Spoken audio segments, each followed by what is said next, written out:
What's going on, everyone? My name is Dylan from Small Decisions Tradings, and I hope you guys all had a fantastic new year, all had a fantastic holidays. But now it is time to conquer 2023 and prepare ourselves for the markets ahead. Coming into this week so far, on Tuesday we have OPEC meetings all day on Tuesday. Coming into Wednesday, January 4th, we have ISM manufacturing at 10 p.m. as well as jobs openings. And then we have FOMC minutes followed by at 2 o'clock on that day as well. On Tuesday, January 5th, between 8:15 and 8:30, we have ADP non-farm employment change, and then we also have unemployment claims as well. Friday, January 6th, the last day of the week, at 8:30, we have average hourly earnings, followed by non-farms employment change and unemployment rate as well. Followed by 10 a.m. during the training session, we have ISM services that will drop data at that time as well. With all the events that's covered this week, let's get into the charts and let's get into the levels that we want to be watching this week for this data. We were in the selling channel starting from December 16th, December 15th, all the way up to this point now. Tuesday the 29th to December 30th when we started tapering outside of the selling channel. What that signified to me is that the market is getting ready to continue heading higher, or if we're just making a quick little spillover to begin claiming new resistances and continue heading lower. Tuesday, January 3rd, which is tomorrow, I'm already expecting a very slow day, as people are automatically going to be waiting for Wednesday, the FOMC minutes to drop to see what Powell has to say. Even though he won't be giving us raw data on what's actually happening, he's going to give us a guidance on what's going to be going on for the next few months, what to expect, what the market should expect, and what should we expect as traders. Where do we want to put our cards onto the table? Where do we want to show our cards at, right? Coming into this week, what I do want to see is if we're going to continue holding this 377. If I switch over to the 30-minute chart here, this 376 area we held a majority of last week, so I do want to see if we continue holding this level here, or if we're going to continue pushing down lower past this 375 374 area all the way down to 356, just about challenging yearly lows from last year, right? So I do want to see if we're going to continue this downtrend, or if this will be the area where we begin to taper to continue moving higher, as we do have small gaps above that we do need to close. Like there is one small gap here in between 420 and 423, very small gap, and I know that we do have another one somewhere around this area here, right? So I do want to see if this 376 is going to be able to hold. If we can get this hold, we could probably get maybe a little retest to then continue moving higher. If we can probably even get that move, that would actually be fantastic, right? Getting calls off this level to at least even 382 to 384 level to confirm resistance to continue moving lower is also a good play as well that I might be looking for going into this week. If we end up giving up this 376, the next area that I probably want to see us bounce off is this 371 364 area. These will be the two areas that I'm going to be looking for on this week's sessions to see if we're going to continue moving higher, or if we break these levels, if we're going to continue moving lower. Onto the upside scenarios, what I do want to see is if we're going to break this 387 area as we rejected it Wednesday and Thursday session. I also do want to see if we get above this level here as we had previous resistance before. I do want to see if we get above this level here and we can actually begin to retest this 392 area, as we rejected it 1 2 3 times, 4 times if you want to count that part. So let's see if we can actually get up to this area. If we can get calls off of this area, ride the calls up to this point here of resistance, and then continue moving back lower as a break and retest strategy, right? So I want to see if we get above this 392 area.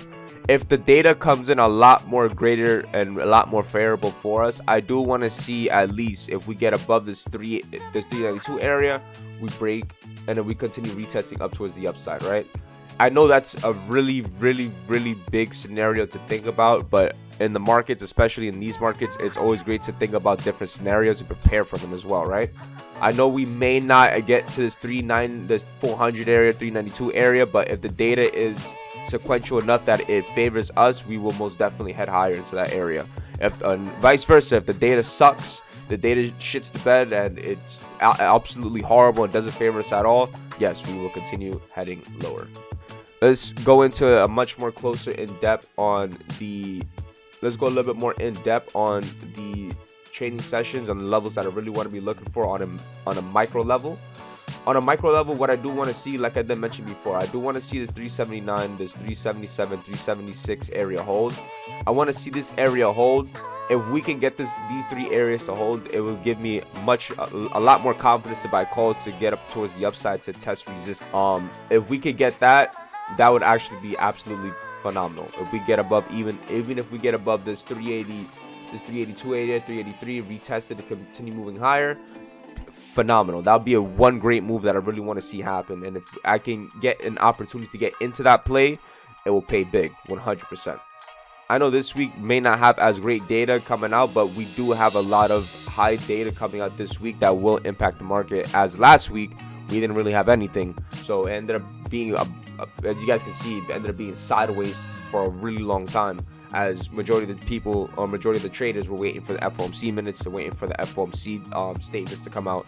We're getting ready for 2023 data, and we're going to be able to see what the market is going to be able to within hold for us. So hoping and praying that the data that comes out is favorable for us. Me personally, I don't think that we're going to get a crazy rally as the one that's magically popping up in my head. What I do believe is that we're going to continue heading lower as inflation is starting to get more and more under control or out of control.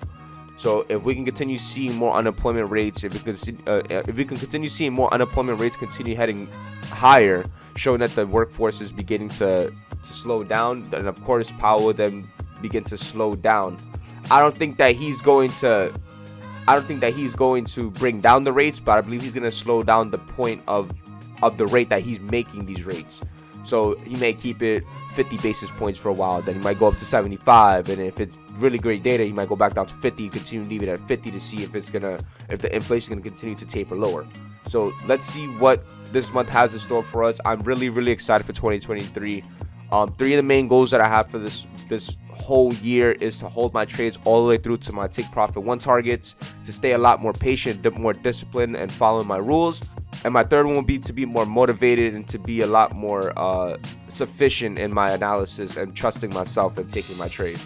Because that's the one thing I did fail a lot in 2022. That's one thing that I failed a lot in 2022.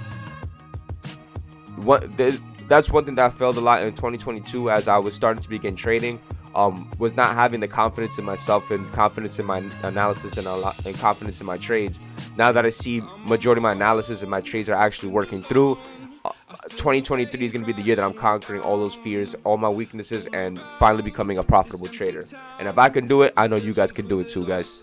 I hope you guys enjoyed this video. If you did find value from it, make sure to hit that subscribe button, hit the thumbs up button. If you also think the data if you think that the data that we also covered in this video will be a lot more helpful for somebody else trading, go ahead and hit that share button as well. If you guys have any suggestions for me, if I did leave anything out, or you guys want to see anything new in the next video, please leave some comments down below. I always love to read comments and get back to them. And that'll be a wrap for today's video, guys. Again, I hope you guys enjoyed, and I'll see you guys in the next video.